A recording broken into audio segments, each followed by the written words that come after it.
ছোট্ট একটি দুরূদ শরীফ আপনি যদি দৈনিক ১০০ বার করে পাঠ করতে পারেন, আপনার সাথে কি ঘটবে জানলে অবাক হয়ে যাবেন। ছোট্ট দুরূদ দৈনিক ১০০ বার করে পাঠ করবেন। যদি ১০০ বার করে পাঠ করতে পারেন, আপনার সাথে কি ঘটবে জানলে অবাক হয়ে যাবেন। জানলে হয়রান হয়ে যাবেন। সেজন্য দুরূদ শরীফটি যদি শিখতে চান, আপনাকে বলব ভিডিওটি দেখার চেষ্টা করবেন। আল্লাহ পাক রব্বুল আলামিন আপনার সকল চাহিদা পূরণ করে দিবেন। যা, যা চাইবেন আল্লাহর কাছে দিবেন। যদি দুরূদ শরীফটি পাঠ করতে পারেন দৈনিক ১০০ বার করে ছোট্ট একটি দুরূদ। আপনি মনে করবেন এত সহজ দুরূদ শরীফের ফজিলত এত বেশি? আপনি আশ্চর্য হয়ে যাবেন। আল্লাহ পাক রব্বুল আলামিন এই দুরূদ শরীফের ভেতরে কি রেখে দিয়েছেন। পাশাপাশি আমি আরেকটু দোয়া শিখিয়ে দেব। আপনার সকল হাজাত, সকল প্রয়োজন যদি আপনি পূরণ করতে চান, আরেকটি দোয়া ৭ বার করে পাঠ করবেন। সেই দোয়াটিও, সেই ইসমা আজমের নামটিও আমি স্ক্রিনে উচ্চারণ দিয়ে দেব। একেবারে আমার সাথে, সাথে শব্দে, শব্দে উচ্চারণ করে শিখতে পারবেন। সবর করে দেখতেই থাকুন। সম্মানিত দিনী বোন, আমাদের এই ছোট্ট চ্যানেলে যদি আপনি এখনো লাইক না করে থাকেন, অবশ্যই একটি লাইক করে ফেলুন। চ্যানেলটি সাবস্ক্রাইব করে অল নোটিফিকেশন অন করে ফেলুন। আমি যখনই ভিডিও আপলোড করব সবার আগে যেন আপনার কাছে নোটিফিকেশন চলে যায়। সম্মানিত দিনী বোন, দুরূদ শরীফের ফজিলত নিয়ে যদি কথা বলি, দিনের পর দিন যাবে, রাতের পর রাত যাবে। তারপরেও দুরূদ শরীফের ফজিলত শেষ হবে না। এত বেশি দুরূদ শরীফের ফজিলত। ছোট্ট করে যদি একটু বলি আপনাদেরকে, দুরূদ শরীফের আমল এমন একটি আমল, যে আমরা আল্লাহ তাআলার কাছে আল্লাহ তাআলাকে রাজি খুশি করার জন্য যত আমল আমরা করি, হ্যাঁ? যত আমল আমরা করি, কোনো আমল কবুল হয়েছে কিনা এটা পৃথিবীর কোনো নারী পুরুষ বলতে পারবে না। রোজা রেখেছেন, কবুল হয়েছে কিনা আপনি জানেন না। পৃথিবীর কেউ জানে না। শুধুমাত্র কেবলমাত্র আল্লাহ পাক রব্বুল আলামিনই ভালো জানেন। ওকে? নামাজ পড়ি, কবুল হয়েছে কিনা আমরা জানি না। যত ইবাদত বন্দেগী আমরা করি না কেন, সকল ইবাদত বন্দেগী আমরা কবুল হয়েছে সেটা বলতে পারবো না। বাট দুরূদ শরীফের আমল এমন একটি আমল, করবেন কবুল হয়েছে, করবেন কবুল হয়েছে। পাঠ করেছেন আল্লাহর কাছে চলে গেছেন। সুবহানাল্লাহ। তো সেজন্য আমি আপনাদেরকে বলব দুরূদ শরীফটি পাঠ করবেন যারা জীবনে অশান্তিতে আছেন, হ্যাঁ, ঋণগ্রস্ত হয়ে গেছেন। জীবনের মধ্যে অশান্তি আর অশান্তি। কিচ্ছু যাচ্ছে না, শুধু অশান্তিতে যাচ্ছে আপনার লাইফটা। আপনার জীবনটা শুধু অশান্তিতে যাচ্ছে। সেরকম যদি হয়ে থাকে দুরূদ শরীফটি পাঠ করার চেষ্টা করবেন। যে কোনো নারী পুরুষ, হ্যাঁ, আপনার শরীর ভালো না, যে সমস্ত মা বোনেরা নামাজ পড়তে পারে না, প্রতি মাসে যে রোগ হয়, সে সমস্যার মধ্যে আপনি আছেন, সে সময়ে আপনি দুরূদ শরীফটি পাঠ করতে পারেন। ওযু সহ পাঠ করতে পারেন, ওযু ছাড়াও পাঠ করতে পারেন, মসজিদের ভেতরেও পাঠ করতে পারেন, মসজিদের বাহিরেও পাঠ করতে পারেন। একদম সহজ করে দিয়েছেন। ওকে? তো যারা জীবন নিয়ে হতাশায় ভুগতেছেন, লাইফে অশান্তির মধ্যে আছেন, দুরূদ শরীফটি শিখুন। ১ম নাম্বারেই সম্মানিত দিনী বোন, আমাদের ৩ বার ইস্তেগফার পাঠ করতে হবে, হ্যাঁ? কারণ আমরা হয়তো আমাদের অজান্তে গুনাহ করে ফেলি। আমাদের অজান্তে আমরা অনেক গুনাহ করে ফেলি, রাইট? তো যখন গুনাহ করে ফেলি, গুনাহের কারণে আমল করলে আমলগুলো আল্লাহ তাআলার কাছে যায় না। মানে আমাদের আমলনামার মধ্যে গুনাহ আছে, আবার আমরা আমল করব, সে আমল আল্লাহর কাছে যাবে, এটা হতেই পারে না। মানে কোনো আমল করার আগে ইস্তেগফার পাঠ করার চেষ্টা করবেন। মানে ইস্তেগফার পাঠ করার অর্থ এমনই যে আল্লাহ পাক রব্বুল আলামিনের কাছে আপনি বলতেছেন যে, "আল্লাহ আমাকে মাফ করুন।" ইস্তেগফারের অর্থ আল্লাহর কাছে মাপ চাওয়ার মতো যে, "আল্লাহ আমাকে মাফ করুন।" ইস্তেগফারের সারাংশ অর্থ হচ্ছে সেটি যে, "আল্লাহ আমাকে মাফ করুন।" তো আল্লাহর কাছে মাপ চেয়ে যদি দুরূদ শরীফের আমল করেন তাহলে একটু বেনিফিট বেশি পাবেন। অন্যান্য ব্যক্তিরা দুরূদ শরীফ পাঠ করে, অন্যান্য ভাইয়েরা দুরূদ শরীফ পাঠ করে। আপনি যদি সে সময়ের মধ্যে ইস্তেগফারকে একটু আগে রাখতে পারেন, ইস্তেগফারকে যদি আপনি একটু এগিয়ে রাখতে পারেন, তাহলে আমার বিশ্বাস আল্লাহ পাক রব্বুল আলামিন আপনার দুরূদ শরীফটি অন্যান্য ১০ জন ব্যক্তির চেয়ে একটু আগে কবুল করে নিবেন। হতাশায় ভুগতেছেন, ডিপ্রেশনে আছেন, আপনার ফিট দেওয়ালের সাথে লেগে গেছে, নো টেনশন, দুরূদ শরীফের সাথে আমল সম্পর্ক করেন, আমল জারি রাখেন। তো ইস্তেগফার শুদ্ধ করে পাঠ করতে হবে। আস্তাগফিরুল্লাহ, আস্তাগফিরুল্লাহ, আস্তাগফিরুল্লাহ পাঠ করবেন। অথবা যদি লম্বা পারেন লম্বা পাঠ করবেন। আস্তাগফিরুল্লাহাল্লাযী লা ইলাহা ইল্লা হুয়াল হাইয়ুল কাইয়্যুম ওয়া আতুবু ইলাইহি। আস্তাগফিরুল্লাহাল্লাযী লা ইলাহা ইল্লা হুয়াল হাইয়ুল কাইয়্যুম ওয়া আতুবু ইলাইহি। আস্তাগফিরুল্লাহাল্লাযী লা ইলাহা ইল্লা হুয়াল হাইয়ুল কাইয়্যুম ওয়া আতুবু ইলাইহি। এটা পাঠ করবেন। এটি পাঠ করার পরে দুরূদ শরীফটি সহিহ শুদ্ধ করে আপনি 11 বার পাঠ করতে পারেন, 21 বার পাঠ করতে পারেন। বেজোড় সংখ্যা পাঠ করার চেষ্টা করবেন। দুরূদ শরীফটি আপনার স্কেল লক্ষ্য করুন।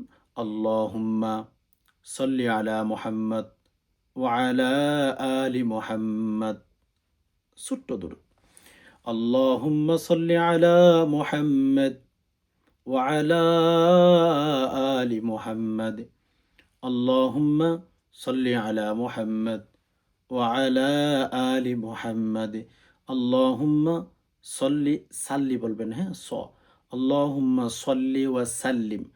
প্রথমটা সদ, পরেরটা হচ্ছে সিন। আল্লাহুম্মা সাল্লি ওয়া সাল্লিম আলা নাবিয়্যিনা মুহাম্মাদ। আল্লাহুম্মা সাল্লি ওয়া সাল্লিম আলা নাবিয়্যিনা মুহাম্মাদ। আল্লাহুম্মা সাল্লি ওয়া সাল্লিম, আল্লাহুম্মা সাল্লি আলা মুহাম্মদ সাল্লাল্লাহু আলাইহি ওয়াসাল্লাম। আল্লাহুম্মা সাল্লি আলা মুহাম্মদ ওয়া আলা আলি মুহাম্মদ। আল্লাহুম্মা সাল্লি আলা মুহাম্মদ ওয়া আলা আলি মুহাম্মদ। এটি আল্লাহুম্মা সাল্লি আলা মুহাম্মদ ওয়া আলা আলি মুহাম্মদ পাঠ করার পরে শেষে আবার 3 বার দুরূদ শরীফ ইস্তেগফার পাঠ করবেন। শুরুতে 3 বার ইস্তেগফার, শেষে 3 বার ইস্তেগফার। আস্তাগফিরুল্লাহ, আস্তাগফিরুল্লাহ, আস্তাগফিরুল্লাহ। এভাবে দুরূদ শরীফ পাঠ করার চেষ্টা করবেন। দৈনিক আপনি যদি চান 100 বার পাঠ করেন, কোনো সমস্যা নাই। আমল দিয়ে জীবন করতে হয়। আমল ছাড়া জীবন আল্লাহর কাছে কোনো সময় গ্রহণযোগ্য হবে না। ওকে? সম্মানিত দিনী ভাই-বোন, এই দুরূদ শরীফটি চাইলে 100 বার পাঠ করতে পারেন, 200 বার পাঠ করতে পারেন। ছোট্ট দুরূদ শরীফ। আল্লাহুম্মা সাল্লি আলা মুহাম্মদ ওয়া আলা আলি মুহাম্মদ। এটার অর্থ কি? আল্লাহ তাআলাকে আপনি বলতেছেন, আল্লাহুম্মা সাল্লি আলা মুহাম্মদ। আল্লাহ, আপনি মুহাম্মদ রাসূলুল্লাহ সাল্লাল্লাহু আলাইহি ওয়াসাল্লামের উপর শান্তি বর্ষিত করুন। ওয়া আলা আলি মুহাম্মদ। এটাও পড়তে পারেন, আল্লাহুম্মা সাল্লি আলা মুহাম্মদ সাল্লাল্লাহু আলাইহি ওয়াসাল্লাম। এটাও পড়তে পারেন। অথবা আল্লাহুম্মা সাল্লি আলা মুহাম্মদ ওয়া আলা আলি মুহাম্মদ। আপনি বলতেছেন যে আল্লাহ, আপনি মুহাম্মদ রাসূলুল্লাহ সাল্লাল্লাহু আলাইহি ওয়াসাল্লামের উপরে শান্তি বর্ষিত করুন এবং তার পরিবার পরিজনের উপর শান্তি বর্ষিত করুন। সুবহানাল্লাহ। দুরূদ শরীফের আমলটা আমরা যদিও অনেকেই আছে ছোট্ট নজরে দেখি, ছোট্ট নজরে আমরা দেখি, কিন্তু এই দুরূদ শরীফের ফজিলত এত বেশি। আপনাদেরকে একটু বলি, আমি এরপর আরেকটা দোয়া আপনাদেরকে শিখিয়ে দেব। ভিডিওটি দেখতে থাকুন, একটু সবর করতে হবে। টেনশন নিয়েন না। ইসলামিক ভিডিও দেখলে অনেকে টেনশন করে, এত লম্বা হয় কেন? নাটক, সিনেমা ঘন্টার পর ঘন্টা দেখে তাদের কাছে আসলে ওই সময়টা বেশি মনে হয় না। কেননা শয়তান এত মজা দেয়, শয়তান এত শান্তি লাগায় যে আমাদের বিবেকে আমাদের চিন্তাও আসে না যে এটা লম্বা সময়। ইসলামিক ভিডিও দেখেন, অনেক ভাই বোন আছেন আলহামদুলিল্লাহ, বাট অনেকে আবার পেট কমেন্ট করে যে এত লম্বা কথা কেন? ভাই বোন, ইসলামের কথা যদি শোনেন, দিলে তসল্লি পাচ্ছেন, শয়তানের সহ্য হচ্ছে না, তাই বলে আপনিও এসে শয়তানের সুরে সুর মিলান, এটা যেন না হয়। আল্লাহ মাফ করুক আমাদেরকে। দুরূদ শরীফের আমল, এই দুরূদ শরীফের আমল যদি আমি আপনাদেরকে একটু ফজিলতের কথা বলি, একবার যদি কোনো বান্দা-বান্দি দুরূদ শরীফ পাঠ করে, আল্লাহ পাক রব্বুল আলামিন তার উপর 10টি রহমত দেন, 10টি গুনাহ মাফ করেন, 10টি মর্যাদা রব্বুল আলামিন বৃদ্ধি করে দেয়। 10টি গুনাহ মাফ করেন, 10টি রহমত দান করেন। আল্লাহ পাক 10টি সম্মান, 10টি মর্যাদা বৃদ্ধি করে দেন। এজন্য আমি আপনাদেরকে বলবো, দুরূদ শরীফ পাঠ করেন, দুরূদ শরীফ পাঠ করেন। দুরূদ শরীফ এত, এত, এত গুরুত্বপূর্ণ একটি আমল, যে আমলের সাথে কোনো আমল মিলাইতে পারবেন না। তো একবার যদি দুরূদ শরীফ পাঠ করেন 10টি রহমত। এই যে হাদিসটি, যখন মান সাল্লা আলাইহি ওয়াহিদাতান সাল্লাল্লাহু আলাইহি আশরা, নবীজি বলেছেন একবার যদি কেউ দুরূদ শরীফ পাঠ করে, আল্লাহ তাআলা তার উপর 10টি রহমত নাযিল করেন। এই ফজিলতের কথা যখন নবী আলাইহিস সালাতু ওয়াস সালামের উপর এসেছিলেন, তো একসময় মদিনার বাহিরে গিয়ে নবীজি অনেক লম্বা একটা সিজদা দিতেছিল। মদিনার বাইরে একটা খেজুর বাগানে গিয়ে রাসূলুল্লাহ সাল্লাল্লাহু আলাইহি ওয়াসাল্লাম লম্বা সিজদা দিতেছেন। তো আবু হুরায়রা পেছনে ছিলেন। তো নবীজি এত লম্বা সিজদা দিতেছেন, আবু হুরায়রার সন্দেহ ঢুকে গেছে, কিরে রাসূলুল্লাহ সাল্লাল্লাহু আলাইহি ওয়াসাল্লাম কি দুনিয়া থেকে বিদায় হয়ে গেছেন নাকি? এত লম্বা সিজদা। এবার চিন্তা করুন, একজন মানুষের ভেতরে কখন চিন্তা আসতে পারে যে মানুষটা মারা গেছে। অনেকক্ষণ পর্যন্ত নড়াচড়া নাই, সেজদার মধ্যে পড়ে আছে। তখন রাসূলুল্লাহ সাল্লাল্লাহু আলাইহি ওয়াসাল্লামের সাহাবী যখন যাইতেছিলেন, নবীজি জীবিত আছেন নাকি দুনিয়া থেকে বিদায় হয়ে গেছেন? এত লম্বা সেজদা কেন? হোয়াই? তখন রাসূলুল্লাহ সাল্লাল্লাহু আলাইহি ওয়াসাল্লাম সেজদা অবস্থায় আছেন। ওই সাহাবীর পায়ের আওয়াজ শুনছেন, নবীজি মাথা মুবারক তুললেন। তুমি কে? বলে, ইয়া রাসূলুল্লাহ, আমি অমুক সাহাবী। তুমি কেন এসেছো? ইয়া রাসূলুল্লাহ, আপনি এত লম্বা সিজদা দিতেছেন, আমার সন্দেহ হয়েছিল আপনি কি আছেন নাকি বিদায় হয়ে গেছেন দুনিয়া থেকে। তখন নবীজি বলেছিলেন, না সাহাবী, শুনো, আজকে আল্লাহ পাক রব্বুল আলামিন জিবরাইলকে আমার কাছে পাঠিয়েছেন একটা সুসংবাদ নিয়ে। কি সুসংবাদ? যে একবার যদি আমার উপর কোনো বান্দা বান্দি, হ্যাঁ, দুরূদ শরীফ পাঠ করে, আমার কোনো উম্মত আমার উপর একবার দুরূদ শরীফ পাঠ করে, আল্লাহ তার উপর 10টি রহমত দিবেন। আমার উম্মত আমার উপরও দুরূদ শরীফ পাঠ করবে, আল্লাহ তাআলা আমার বান্দার উপরে, আমার উম্মতের উপর, আল্লাহর বান্দার উপরে রহমত দিবেন 10টি। সাহাবীর এটা কি খুশির সংবাদ না? এজন্য আমি লম্বা একটা সেজদা দিলাম। সুবহানাল্লাহ। তো এজন্য সম্মানিত দিনী ভাই বোন, দুরূদ শরীফের সাথে একটু অভ্যস্ত হয়ে যান। জীবন অনেক কিছু করেছেন ভাই বোন, অনেক কিছু হয়েছে। একটু লাথি দেন এগুলোকে, একটু আমলে সাজান। আরেকটা ইসমা আজমের আমল যদি পাঠ করতে পারেন, সফল হবেন। আমাদের অনেক কিছুর হাজতের প্রয়োজন হয়। আমার এটা লাগবে, ওইটা লাগবে, এটা জিনিসের প্রয়োজন, চাকরির প্রয়োজন। আমি আপনাদেরকে বলব, প্রতিদিন ৭ বার করে আল্লাহ তাআলার এই গুণবাচক নামটি পাঠ করবেন। আমি যেভাবে বলে দিতেছি সেভাবে পাঠ করবেন। ইনশাআল্লাহ আল্লাহ খুশি হয়ে যাবেন। আল্লাহ খুশি হয়ে আপনাকে বলবেন যে, বান্দা কি প্রয়োজন তোর? বল আমাকে, আমি তোরে দিয়ে দেব।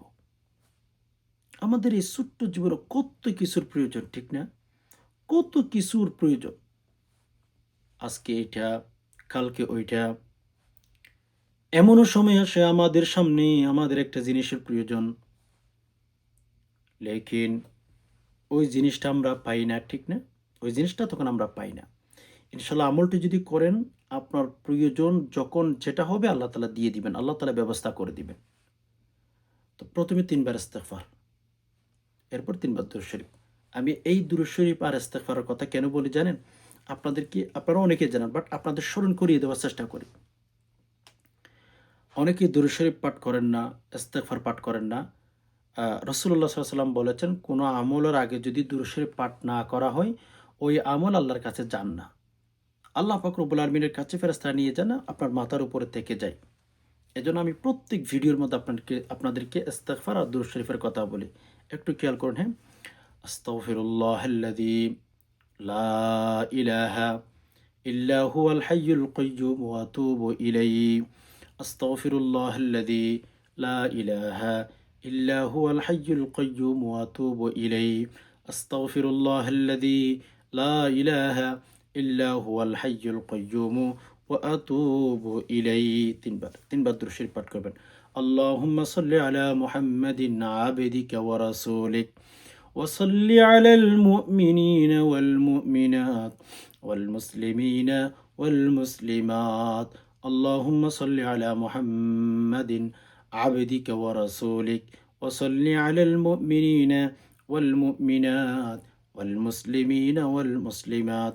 اللهم صل على محمد عبدك ورسولك وصل على المؤمنين والمؤمنات والمسلمين والمسلمات.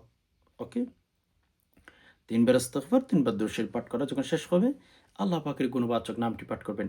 ইয়া কাদিয়াল হাজাত, শুদ্ধ করে। ইয়া দিয়াল পড়বেন না। ইয়া কাদিয়াল হাজাত, ইয়া কাদিয়াল হাজাত, ইয়া কাদিয়াল হাজাত, ইয়া কাদিয়াল হাজাত ৭ বার। বেশি চাইলে পাঠ করতে পারেন, কোনো সমস্যা নাই। ওকে, পাঠ করার পরে শেষে আবার ৩ বার দুরূদ শরীফ পাঠ করবেন। আল্লাহুম্মা সাল্লি আলা মুহাম্মাদিন আবদিকা ওয়া রাসূলিক ওয়া সাল্লি আলাল মুমিনিনা ওয়াল মুমিনাত ওয়াল মুসলিমিনা ওয়াল মুসলিমাত। আল্লাহুম্মা সাল্লি আলা মুহাম্মাদিন আবদিকা ওয়া রাসূলিক ওয়া সাল্লি আলাল মুমিনিনা ওয়াল মুমিনাত والمسلمين والمسلمات اللهم صل على محمد عبدك ورسولك وصل على المؤمنين والمؤمنات والمسلمين والمسلمات। দেখুন, ইয়া কাদিয়াল হাজাত, হাজাত মানে তো আমরা সকলে বুঝি, হাজাত সেটা বাংলাতেও ব্যবহার হয়। হাজাত মানে হচ্ছে আল্লাহকে বলতেছেন, আল্লাহ হে আল্লাহ হে আমার রব, আমার প্রয়োজনটা পূরণ করেন। ইয়া আল্লাহ হে প্রয়োজন পূরণকারী। আল্লাহকে আপনি স্বীকার দিতেছেন যে আল্লাহ আপনি তো মানুষের হাজত পূরণ করেন। সুবহানাল্লাহ। আল্লাহ মানুষের হাজত পূরণ করেন না? হ্যাঁ, আল্লাহ পাক রব্বুল আলামিনকে আপনি বলছেন যে আল্লাহ হে হাজত পূরণকারী, আমার হাজত পূরণ করে দিন। কেমন জানি এই কথাটা আল্লাহ তাআলাকে আপনি বলতেছেন। তো কোনো বান্দা-বান্দী যদি আল্লাহর কাছে হাজত পূরণ করার কথা বলেন, আমার বিশ্বাস রব্বুল আলামিন কোনোদিন ওই বান্দার হাজত পূরণ না করে পারবেন না। আল্লাহ পূরণ করে দিবেন, দিবেন, দিবেন। এজন্য এই আমলগুলো করার চেষ্টা করেন। আমি যে কয়টা আমলের কথা বললাম, ২ টা আমলের কথা বললাম, মেরে দোস্ত, ইনশাআল্লাহ ঠকবেন না। আল্লাহ তাআলা কোনো বান্দাকে কোনোদিন ঠকান না। আমাদের এই লাইফে, এই জীবনে আমল ছাড়া কোনো উপায় নাই। আল্লাহ রাসূল সাল্লাল্লাহু আলাইহি ওয়াসাল্লাম অনেক আমল করতেন। দান সৎকার কথা বললেই এগিয়ে, রোজার কথা বললেই এগিয়ে, নফল নামাজ, যে কোনো ইবাদত A to Z। নবী আলাইহিস সালাতু ওয়াস সালামের জীবনের যৌবনের সকল গুনাহ আল্লাহ মাফ করে দিয়েছেন। এরপরেও এত আমল করেছেন। মেরে দোস্ত, এই ছোট্ট একটা জীবনে আমল করা ছাড়া, আল্লাহর কথা কি জানেন? বান্দা তোমরা আমল করো। আল্লাহ পাক রব্বুল আলামিনের কথাও সেটি যে বান্দা তোমরা আমল করো। তোমাদের লাইফ, তোমাদের জীবন, তোমাদের হায়াতের যা, যা প্রয়োজন সেটা আমি দেখে নেব। সেটা আমি দেখে নেব। বাট তোমরা আমল করো। শুধু তোমরা আমল করলেই বাস এনাফ। আমি তোমাদের যা, যা প্রয়োজন সেটা আমি দেখে নেব। সুবহানাল্লাহ। আল্লাহ তো আল্লাহ। এজন্য ভাই বোন, আমাদের যা, যা প্রয়োজন আমরা আল্লাহর কাছে চাইবো। মানুষের কাছে ১ বার চাইলে, ২ বার চাইলে, হুম, ২ বারও চাওয়া যায় না মানুষের কাছে। ১ বারও চাওয়া যায় না, অনেক মানুষ আছে চেহারা ফিরিয়ে ফেলে। কিন্তু আল্লাহর কাছে চান, আল্লাহ কোনো সময় চেহারা ফিরাবেন না। আল্লাহ সবসময় দেওয়ার জন্য বান্দা আমার কাছে চাইতে থাক। খুবই দয়া করে, মায়া করে তোদেরকে বানিয়েছে। তো এজন্য আল্লাহর কাছে চান। মানুষের কাছে ১ বার ২ বার চাইতে গেলে চেহারা মলিন করে ফেলে। আল্লাহর কাছে যত চাইবেন আল্লাহ তত দিবেন আপনাকে, আমাকে, ইনশাআল্লাহ। তো এজন্য আমাদের যা, যা প্রয়োজন হবে আমরা এই ২ টি আমল আমাদের জীবনে, হ্যাঁ, করতে পারি। ইনশাআল্লাহ আল্লাহ তাআলা আমাদেরকে ঠকাবেন না। আমাদের হাজাত, আমাদের মনের চাহিদাগুলো আল্লাহ তাআলা পূরণ করে দিবেন। আশা করি বিষয়টি বুঝতে পেরেছেন। আল্লাহ পাক রব্বুল আলামিনের কাছে দোয়া করি, আল্লাহ যে সমস্ত ভাই-বোন কথাগুলো শুনছেন, ইসলামের কথাগুলো, ধর্মের কথাগুলো, ইয়া রব্বুল আলামিন, আল্লাহ প্রত্যেকের মনের আশাগুলো পূরণ করে দিন। আল্লাহ, আমরা আজকে ২ টি আমলের কথা শিখলাম। আল্লাহ আমাদের প্রত্যেককেই এই ২ টি আমল যেন বেশি, বেশি করতে পারি। আল্লাহ আমাদেরকে সে তৌফিক দান করুন। ইয়া রব্বুল আলামিন, আমাদের মা-বাবা অসুস্থতার মধ্যে আছেন, আল্লাহ সুস্থতার হায়াত দান করুন। আল্লাহ, আমরা নিজেরাও অনেকে আছি অসুস্থতার মধ্যে, আল্লাহ সুস্থতার হায়াত দান করুন। ইয়া আল্লাহ, আমাদের যা, যা প্রয়োজন আছে আল্লাহ আমরা জানি না। আল্লাহ আপনি ভালো করে জানেন। আল্লাহ আমাদের প্রত্যেকের মনের নেক আশাগুলো, প্রত্যেকের হাজতগুলো আল্লাহ পূরণ করে দিন। আমিন। আজকে এ পর্যন্ত, দেখা হবে অন্য কোনো ইসলামী ভিডিওতে। ততক্ষণ পর্যন্ত আল্লাহ সুবহানাহু ওয়া তাআলা আমাদের সবাইকে ভালো রাখুক, সুস্থ রাখুক। আমিন। সুবহানা রাব্বিকা রাব্বিল ইজ্জাতি আম্মা ইয়াসিফুন ওয়া সালামুন আলাল মুরসালিন ওয়ালহামদুলিল্লাহি রাব্বিল আলামিন ওয়া আসসালামু আলাইকুম ওয়া রাহমাতুল্লাহি ওয়া বারাকাতুহু।